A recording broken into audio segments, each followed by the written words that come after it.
Good morning all of you. इस 11th physics class में आपका स्वागत है।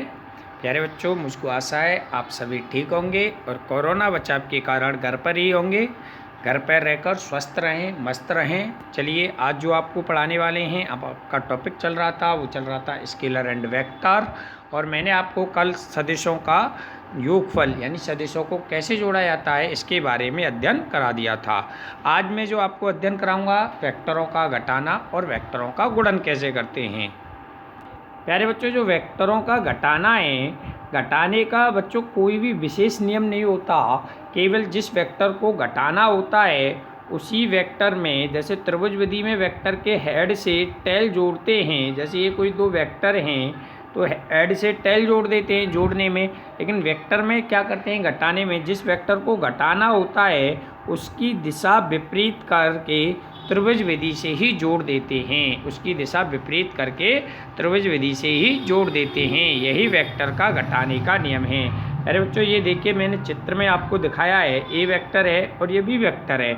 अब मुझको आर बराबर ए वेक्टर माइनस बी वेक्टर का परिमाण चाहिए। बच्चों, वेक्टरों को जोड़ते क्यों हैं? क्योंकि वेक्टर सदिश राशि है और इसकी एक दिशा होती है। तो देखिए बच्चों, मैंने ए वेक्टर खींचा पहले, फिर मैंने वी वेक्टर खींचा और ए और बी वेक्टर की सहायता से जो है मैंने आपको आर निकाल के दिखाया है। तो इस ए वेक्टर और वी वेक्टर की सहायता से जो आर निकल रहा है इसको बच्चों आर बराबर ए माइनस वी कहेंगे। मैंने क्या किया, इसकी जो वी की दिशा विपरीत कर दी है। वी ऊपर की ओर था, अब मैंने इसको क्या कर दिया है, नीचे की ओर कर दिया है। तो इसमें वी की दिशा को मैंने चेंज कर दिया है। ओके, इस प्रकार से जो वेक्टर होते हैं उनको हम क्या कहते हैं, वेक्टरों का घटाना। बच्चों, वेक्टरों का वियोजन जो होता है, जिस प्रकार वेक्टरों को जोड़ा जाता है उसके विपरीत जो प्रक्रिया होती है उसको वियोजित कहते हैं। अर्थात दो वेक्टरों को जोड़ के एक वेक्टर बनाया जाता है और जब एक वेक्टर को तोड़कर दो वेक्टर बना दिए जाएं तो उसको वेक्टर का वियोजन कहते हैं। बच्चों, मान लो कोई वेक्टर ए है, अब मैं इस वेक्टर को दो भागों में डिवाइड कर दूं तो वो क्या कहलाएगा, वेक्टरों का वियोजन। तो देखिए बच्चों, मैंने ए वेक्टर था, इसको दो भागों में तोड़ा है। एक्स अक्ष के अनुदिश घटक ए एक्स है और वाई अक्ष के अनुदिश घटक ए वाई है। तो प्यारे बच्चों देखिए, मैंने इस चित्र में आपको दिखाया है। अब ए एक्स अगर मैं लेता हूँ तो बच्चों ए एक्स अगर मैं लेता हूँ यहाँ, तो आपको दिखाई दे रहा होगा कि क्या दिखाई दे रहा है बच्चों कि ए एक्स जो है तो कॉस थीटा इसमें लूँगा त्रिभुज में, और त्रिभुज में मैं कॉस थीटा लेता हूँ तो आपको देखने को मिल रहा है कि कॉस थीटा बराबर हो रहा है, कॉस थीटा बराबर क्या होता है, आधार बटे कर्ण। आधार बटे कर्ण ये वाला, तो आधार ओ आर बटे ओ पी। ए एक्स बराबर ए एक्स अपॉन ए, क्योंकि ए वेक्टर क्या है, ओ पी है और ए एक्स क्या है, ओ आर है। तो मैंने इनकी वैल्यू रखी तो ए एक्स बराबर ए कॉस थीटा। इसी प्रकार त्रिभुज से साइन थीटा निकाला तो P R upon O P यानी ए वाई अपॉन ए, और ए वाई बराबर ए साइन थीटा। और दोनों का अगर मैं वर्ग कर दूं तो ए एक्स स्क्वायर प्लस ए वाई स्क्वायर बराबर ए कॉज स्क्वायर थीटा प्लस ए साइन स्क्वायर थीटा आएगा। कॉज स्क्वायर थीटा और साइन स्क्वायर थीटा 1 होता है, इसलिए ए स्क्वायर प्लस ए वाई बराबर ए स्क्वायर। और ए की जो वैल्यू निकल के आती है वो होती है ए बराबर ए स्क्वायर प्लस वाई स्क्वायर। यानी वेक्टर ए के दो घटक होते हैं, ए एक्स बराबर ए कॉस थीटा और ए वाई बराबर ए साइन थीटा। ए साइन थीटा ये दो घटक हो गए, और इन दोनों को अगर मैं जोड़ दूँ, वर्क करके जोड़ दूंगा तो ए मिल जाता है। इसको ही मैं वेक्टरों का वियोजन कहते हैं। और परिणामी की दिशा निकालने के लिए हमेशा समीकरण 1 में 2 का भाग देते हैं, टेन थीटा निकालते हैं। टेन थीटा बराबर होगा ए वाई अपॉन ए एक्स। इसको वेक्टरों का वियोजन कहते हैं। बच्चों, वेक्टरों का गुणन कैसे होता है? वेक्टरों का गुणन दो प्रकार का होता है बच्चों। नंबर 1 होता है अदिश गुणन।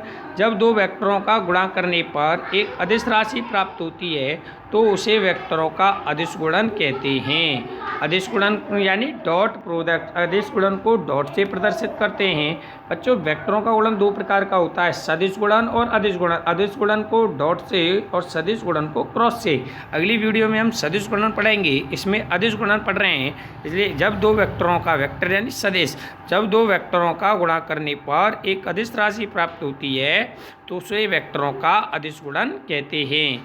अदिश गुणन को डॉट प्रोडक्ट या स्केलर प्रोडक्ट भी कहते हैं। अर्थात A dot B equal to A vector B vector cos theta, A का मापांक बी का मापांक कॉज थीटा। तो ए डॉट बी बराबर क्या आ जाता है, ए बी कॉज थीटा। दो वेक्टरों का अदिश गुणन उन दोनों वेक्टरों के परिमाण के गुणनफल तथा उनके बीच बने कोण की कोज्या के गुणनफल के बराबर होता है। ये इसकी परिभाषा हो गई। दो वेक्टरों का अदिश गुणन उन दोनों वेक्टरों के परिमाण ए बी यानी परिमाण तथा उनके बीच बने कोण की कोज्या के गुणनफल के बराबर होता है। जैसे अदिश गुणन के उदाहरण है कार्य बराबर बल गुणा विस्थापन यानी एफ इंटू एस यानी एफ एस कॉस थीटा। बच्चों अदिश गुणन के कुछ नियम होते हैं, यानी दो वेक्टरों का अदिश गुणन धनात्मक ऋणात्मक अथवा शून्य कुछ भी हो सकता है।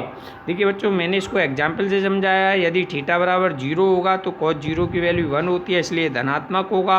और थीटा बराबर 90 होगा तो 0 होगा, और थीटा बराबर 180 होगा तो बच्चों ऋणात्मक, क्योंकि कॉस 180 की वैल्यू क्या होगी, ऋणात्मक। अर्थात अदिश गुणन धनात्मक ऋणात्मक अथवा शून्य कुछ भी हो सकता है। बच्चों अदिश गुणन जो है वो क्रम विनिमय होता है, यानी ए डॉट बी अगर मैं करूं तो वे वी डॉट ए के बराबर होगा। इसको क्रम विनिमय नियम बोलते हैं। ए डॉट बी बराबर क्या होता है, ए बी कॉस थीटा। अब मैं बी डॉट ए करूँगा तो बी ए कॉस, अब ये वाला एंगल लेंगे तो ये वाला एंगल कितना है 360 माइनस थीटा, तो कॉस 360 माइनस थीटा होता है कॉस थीटा। तो बी ए यानी इसको ए भी लिख सकता हूँ कॉस थीटा। तो बी डॉट ए बराबर ए डॉट बी, अर्थात अदिश गुणन क्रम विनिमय होता है। अदिश गुणन वितरण नियम का पालन करता है, यानी A dot B plus C plus A B dot into A dot C. बच्चों ये जो प्रॉपर्टीज हैं यानी अदिश गुणन के जो नियम हैं इनका आप न्यूमेरिकलों में विशेष उपयोग होता है, इसलिए ध्यान से सुनेंगे और समझने का प्रयास करेंगे। दो परस्पर लंबवत जो वेक्टर होते हैं बच्चों उनका अदिश गुणन हमेशा शून्य होता है, क्योंकि उन दोनों के बीच में एंगल कितना बनता है 90 बनेगा, यानी ये जो वाला एंगल है वो 90 होगा, और 90 का होने का अर्थ क्या हो जाएगा, कॉस 90 की वैल्यू 0। तो दो परस्पर लंबवत वेक्टरों का अदिश गुणन शून्य होता है। इसी प्रकार अगला पॉइंट है बच्चों, दो समांतर वेक्टरों का अदिश गुणन उनके परिणाम के गुणनफल के बराबर होता है, क्योंकि उनमें दोनों में कैसा एंगल बनेगा, थीटा बराबर 0 बनेगा, और 0 बनने के कारण उनका जो है ए डॉट बी बराबर क्या होता है, ए बी।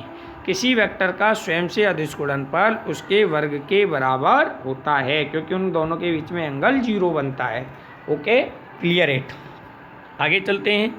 आगे बच्चों लंबकोणीय एकांक वेक्टर, मैंने कल आपको वेक्टर बता दिए थे। लंबकोणीय एक्स अक्ष के अनुदिश आई, वाई अक्ष के अनुदिश जे और जेड अक्ष के अनुदिश के। ये एक्स अक्ष है, ये वाई अक्ष है और ये जेड अक्ष है। इन दोनों के अनुदिश जो वेक्टर होते हैं आई वाई जे और के, तो आई डॉट आई क्या होता है बच्चों, हमेशा 1, यानी आई डॉट आई क्यों होगा, क्योंकि आई का मापांक 1, प्रत्येक का अपने के साथ अगर आई का आई से डॉट प्रोडक्ट करेंगे तो वो 1 आएगा, जे का जे से करेंगे 1, के का के से करेंगे 1। क्यों आता है बच्चों, क्योंकि प्रत्येक का अपने साथ एंगल 0 होता है।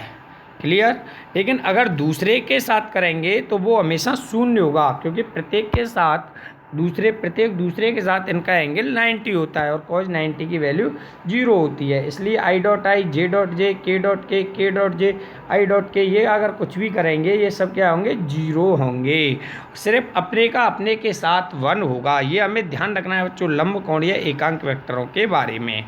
वेक्टरों का कार्तीय घटक क्या होता है, मैंने कल भी बताया था। एक्स अक्ष के अनुदिश घटक और वाई अक्ष के अनुदिश घटक और जेड अक्ष के अनुदिश घटक लगे तो इसको कार्तीय घटक कहते हैं। जैसे A X I A Y J A Z K, B X I B Y J B Z K, इनका अदिश गुणन निकालेंगे। कुछ नहीं करना बच्चों, ए एक्स आई का बी एक्स, क्योंकि अदर का करेंगे तो 0 होगा, इसलिए ए एक्स का बी एक्स, आई का आई के साथ, जे का जे के साथ और जेड का जेड के साथ करेंगे। ए एक्स डॉट बी एक्स, ए वाई डॉट बी वाई, ए जेड और बी जेड। तो प्यारे बच्चों अभी इस प्रकार हमारी समझ में तो प्यारे बच्चों मैंने आपको समझाने का प्रयास किया है, आपकी समझ में आ गया होगा। मैं देखिए बच्चों एक एग्जाम्पल दिया है, यदि a बराबर 2ij प्लस 3j प्लस के और b बराबर i प्लस जे प्लस के, तो a डॉट बी निकालना है। मैंने अभी बताया आपको सिर्फ i का i के साथ करना है, j का j के साथ करना है, k का k के साथ करना है, बाकी अतिरिक्त 0 होता है इसलिए छोड़ देंगे। इसको हम डॉट प्रोडक्ट सिर्फ i का i के साथ, j का j के साथ और k का k के साथ करते हैं।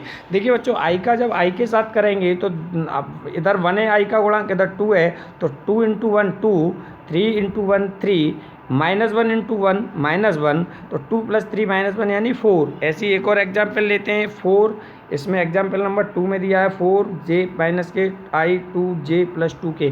तो i का i से करेंगे तो क्या होगा 4, 2 का 1 से करेंगे j के गुणांक 2 और 2 का -2 से करेंगे तो 4। इस प्रकार आगे भी मैंने एग्जाम्पलों की सहायता से इसको समझाने का प्रयास किया है। अगर आपकी फिर भी कोई समझ में बात नहीं आए तो आप मेरे से पूछ सकते हैं।